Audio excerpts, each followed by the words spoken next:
আসসালামু আলাইকুম। সবার আগে বাছাই করা ১০টি আন্তর্জাতিক খবর জানিয়ে দেব। প্রথমেই থাকছে শিরোনাম। তবে তার আগে অনুরোধ থাকবে ভিডিওটিতে একটি লাইক দিবেন।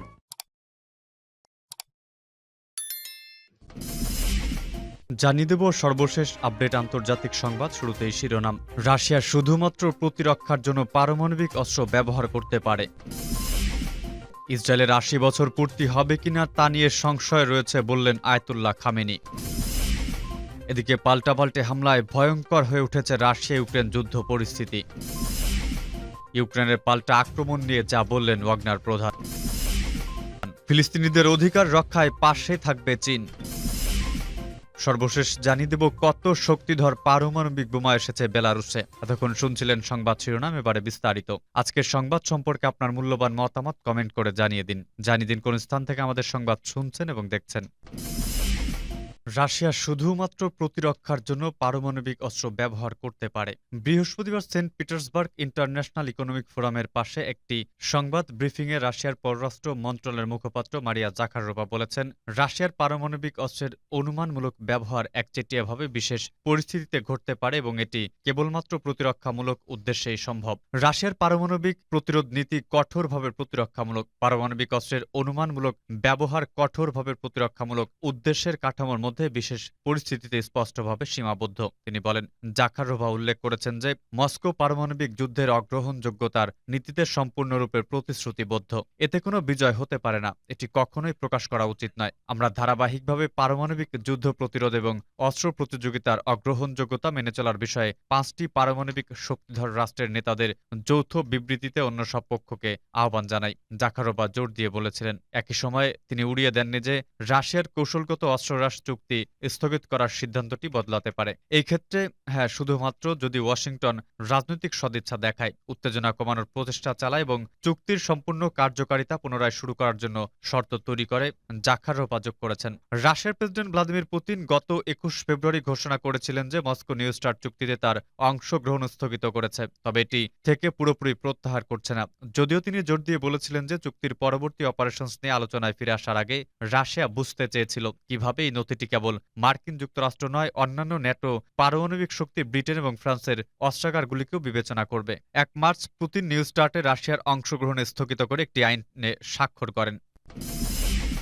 ইসরায়েলের ৮০ বছর পূর্তি হবে কিনা তা নিয়ে সংশয় রয়েছে বললেন আয়াতুল্লাহ খামেনি। ইহুদির রাষ্ট্র ইসরায়েল তার ৮০ বছর পূর্তি হবে কিনা নিয়ে সংশয় রয়েছে বলে মন্তব্য করেছেন ইরানের সর্বোচ্চ নেতা আয়াতুল্লাহ খামেনি। ফিলিস্তিনের সশস্ত্র সংগঠন ইসলামিক জিহাদ আন্দোলনের মহাসচিব জিয়াদ আন নাখালের সঙ্গে এক বৈঠকে এমন মন্তব্য করেন তিনি। বুধবার ইরানের রাজধানী তেহরানে বিশাল এক ফিলিস্তিনি প্রতিনিধি দল নিয়ে আয়াতুল্লাহর সঙ্গে বৈঠকে বসেন জিয়াদ। এ সময় ইসরায়েলের বিরুদ্ধে সংগঠনটির সাহসী ভূমিকার প্রশংসা করেন। ইরানি গণমাধ্যমগুলো জানিয়েছে, ইসলামিক জিহাদ সাম্প্রতিক সময় ইসরায়েলের বিরুদ্ধে সংক্ষিপ্ত আকারে একাধিক যুদ্ধে অংশ নিয়েছে। গত ৯ মে গাজা উপত্যকায় ইসরায়েলি বিমান হামলা শুরু করলে এর জবাবে ১,০০০-এরও বেশি মিসাইল ছুড়ে ইসলামিক জিহাদ। ৪ দিন ব্যাপী যুদ্ধে ১৩ই মে এক শান্তি চুক্তির মধ্য দিয়ে শেষ হয়। এ নিয়ে আয়াতুল্লাহ বলেন, দখলদার ইসরায়েল সরকারকে নতজানু করতে হলে ফিলিস্তিনি প্রতিরোধ আন্দোলনগুলোকে শক্তিশালী করার কোনো বিকল্প নেই। ইসলামিক জিহাদ নেতাদের সঙ্গে বৈঠকে ইরানের সর্বোচ্চ নেতা বলেন, ৭০ বছর আগের তুলনায় বর্তমান ইসরায়েলের অবস্থা অনেক বেশি শোচনীয়।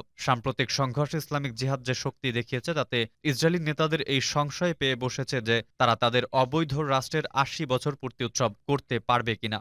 তিনি আরো বলেন, ইসরায়েলের পিঠে যেভাবে দেওয়ালে ঠেকে গেছে তাতে বোঝা যায় ইসলামিক জিহাদ সহ অন্যান্য ফিলিস্তিনি প্রতিরোধ সংগঠন তাদের কর্মপদ্ধতি সঠিকভাবে উপলব্ধি করতে পেরেছে এবং সেটা তারা অনুসরণ করছে। বড় লক্ষ্য অর্জন করতে হলে বড় ধরনের ঝুঁকি নিতে হয়। ইসলামিক জিহাদ সহ ফিলিস্তিনি প্রতিরোধ আন্দোলনগুলোর শক্তিমত্তা প্রতি মুহূর্তে বাড়ছে। সাম্প্রতিক ৫ দিনের সংঘাতে ইসলামিক জিহাদ আন্দোলনের বিজয় এই বাস্তবতার সব থেকে বড় প্রমাণ। গাজা উপত্যকার পাশাপাশি জর্দান নদীর পশ্চিম তীরেও প্রতিরোধ সংগ্রাম শুরু করার জন্য ফিলিস্তিনি গাজা সংগঠনগুলোর প্রশংসা করেন ইরানের সর্বোচ্চ নেতা। তিনি ইসরায়েল বিরোধী সংগ্রামের নিজেদের মধ্যে ঐক্য সংহতি বজায় রাখার জন্য প্রতিরোধ সংগঠনগুলোর প্রতি আহ্বান জানিয়ে বলেন, তাদের প্রতি ইরানের আকণ্ঠ সমর্থন ও সহযোগিতা অব্যাহত থাকবে। সাক্ষাতে ফিলিস্তিনি জনগণ ও প্রতিরোধ সংগঠনগুলোর প্রতি পৃষ্ঠপোষকতা দেওয়ার জন্য ইরানের প্রতি কৃতজ্ঞতা জানান জিয়াদ আন নাখালা। বৈঠকে ফিলিস্তিনের নানা সমস্যা ও চলমান পরিস্থিতি নিয়ে আলোচনা হয়। দশকের পর দশক ধরে ইসরায়েলে অভিযোগ করে আসছে যে ফিলিস্তিনি সশস্ত্র সংগঠনগুলোকে অর্থায়ন ও অস্ত্র দিয়ে আসছে ইরান। শিয়া সংখ্যাগরিষ্ঠ দেশটি এ দাবি অস্বীকার করে আসলেও সাম্প্রতিক সময় প্রকাশ্যেই ফিলিস্তিনিদের সহায়তার কথা বলে আসছে ইরান। পাল্টাপাল্টি হামলায় ভয়ঙ্কর হয়ে উঠেছে রাশিয়া ইউক্রেন যুদ্ধ পরিস্থিতি। পাল্টাপাল্টি হামলায় আরও ভয়ঙ্কর হয়ে উঠেছে রাশিয়া ইউক্রেন যুদ্ধ পরিস্থিতি। ফ্রন্টলাইনে ব্যাপক ক্ষয়ক্ষতির দাবি করছে দুপক্ষই। গত এক সপ্তাহে ইউক্রেনের ৭,৫০০ সেনা হতাহতের দাবি করেছে রাশিয়া। অন্যদিকে মস্কোর শক্ত প্রতিরোধ লাইন ভেঙে পূর্ব ও দক্ষিণাঞ্চলে ১০০ কিলোমিটার এলাকা পুনরুদ্ধারের দাবি করেছে কিয়েভ। সম্প্রতি ইউক্রেনের দক্ষিণ ও দক্ষিণাঞ্চলে মিসাইল ও ড্রোন হামলা চালিয়েছে রুশ বাহিনী। কৃষ্ণসাগরীয় শহর ওডেসায় জাহাজ থেকে ছোড়া হয়েছে ৪টি KH-22 ক্ষেপণাস্ত্র। রাতভর মিসাইল ও গোলাবর্ষণে প্রাণ গেছে ৩ জনের, আহত হয়েছেন আরও ১৩ জন। এছাড়া বিধ্বস্ত হয়েছে বেশ কয়েকটি আবাসিক ভবন। উত্তর পূর্বাঞ্চলে রুশ সীমান্তবর্তী এলাকাতেও চলে হামলা, মৃত্যু হয় ৬ জনের। দোনেস্কের ক্রেমিনায় ইউক্রেনের ৪টি বড় হামলা ঠেকানোর কথাও জানিয়েছে পুতিন বাহিনী। রাশিয়ার দাবি মস্কোর তুলনায় ১০ গুণ বেশি ক্ষয়ক্ষতি হয়েছে কিয়েভের। রাশিয়ার প্রতিরক্ষা মন্ত্রণালয়ের মুখপাত্র ইগোর কোনাশেকনভ বলেন, সাগর ও আকাশপথে যৌথভাবে বড় হামলা হয়েছে। ইউক্রেনের সেনা ও মার্সেনারিদের ঘাঁটি টার্গেট করা হয়েছে। ইউক্রেনীয় বাহিনী ব্যর্থ মিশন চালিয়ে যাচ্ছে। তাদের লোকবল ও অস্ত্র সরঞ্জামের অভাব স্পষ্ট। যুদ্ধক্ষেত্রে ধরাশায়ী হচ্ছে তারা। রুশ বাহিনীর প্রতিরক্ষা লাইন ভেদ করে আরও অগ্রসরের দাবি করেছে ইউক্রেন। দেশটির প্রতিরক্ষা মন্ত্রণালয় জানায়, পূর্ব দক্ষিণে ১২০০ কিলোমিটার এলাকায় এগিয়েছে কিয়েভ সেনারা। পুতিন বাহিনীর মিসাইল উৎপাদন ঠেকাতে বিশ্ববাসীকে ব্যবস্থা নেওয়ার আহ্বান জানান জেলেনস্কি। ইউক্রেনের প্রেসিডেন্ট ভলোদিমির জেলেনস্কি বলেন, ওডেসায় আরও একবার ক্যালিবার মিসাইল ছুড়েছে রাশিয়া। এই ক্ষেপণাস্ত্রের কাঁচামাল অন্য দেশ থেকে আসে। প্রত্যেকটি সরবরাহ লাইন সন্ত্রাসবাদকে শক্তিশালী করছে, তাই মস্কোর মিসাইল উৎপাদনে সহযোগীদের সাথে যোগাযোগ করছি। এদিকে ফ্রন্টলাইনে তীব্র লড়াইয়ের জেরে ঝাপরিঝিয়া পরমাণু কেন্দ্র পরিদর্শন কার্যক্রম স্থগিতের ঘোষণা দিয়েছেন জাতিসংঘের পরমাণু পর্যবেক্ষক সংস্থার পরিচালক।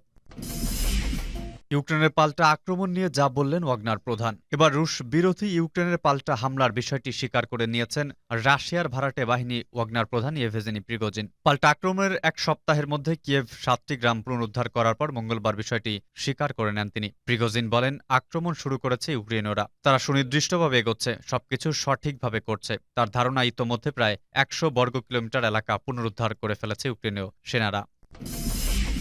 ফিলিস্তিনিদের অধিকার রক্ষায় পাশে থাকবে চীন। ফিলিস্তিনের জাতীয় অধিকার রক্ষায় পাশে থাকবে চীন। বুধবার প্রেসিডেন্ট মাহমুদ আব্বাসের সাথে দ্বিপাক্ষিক বৈঠকে এ আশ্বাস দেন চীনের প্রেসিডেন্ট শি জিনপিং। দুদিনের রাষ্ট্রীয় সফরে এখন বেইজিংয়ে অবস্থান করছেন ফিলিস্তিনের প্রেসিডেন্ট মাহমুদ আব্বাস। আরব এই নেতাকে গার্ড অব অনার দেওয়ার পাশাপাশি তার সাথে দ্বিপাক্ষিক বৈঠক করেন চীনের প্রেসিডেন্ট শি জিনপিং। সেখানে গণমাধ্যমের সামনে দীর্ঘমেয়াদী সমস্যা সমাধানের ৩টি প্রস্তাব দেন চীনের রাষ্ট্রপ্রধান। কত শক্তিধর পারমাণবিক বোমা এসেছে বেলারুশে। বেলারুশের প্রেসিডেন্ট আলেকজান্ডার লুকাশেঙ্কো মঙ্গলবার নিশ্চিত করেছেন, রাশিয়া থেকে পারমাণবিক বোমা এবং ক্ষেপণাস্ত্র তার দেশের মাটিতে এসে পৌঁছাতে শুরু করেছে। রুশ এক টিভির সাথে একান্ত সাক্ষাৎকারে তিনি একথা প্রকাশ করেছেন। রুশ টিভির সাথে সাক্ষাৎকারে বেলারুশের প্রেসিডেন্ট বলেন, যেসব বোমা রাশিয়া থেকে আসছে তা হিরোশিমা এবং নাগাসাকিতে ফেলা আমেরিকান বোমার চেয়েও ৩ গুণ শক্তিধর। বেলারুশের প্রেসিডেন্ট বলেন, তার ভাষায়, বিদেশিদের আগ্রাসন থেকে সুরক্ষার জন্য এখন পারমাণবিক অস্ত্র তার দেশের জন্য জরুরি হয়ে পড়েছে। আমি রাশিয়ার কাছে দাবি করছি পারমাণবিক অস্ত্র ফেরত পাঠাতে। এতক্ষণ শুনছিলেন সর্বশেষ আন্তর্জাতিক আপডেট সংবাদ। পরবর্তী সংবাদের জন্য আমন্ত্রণ।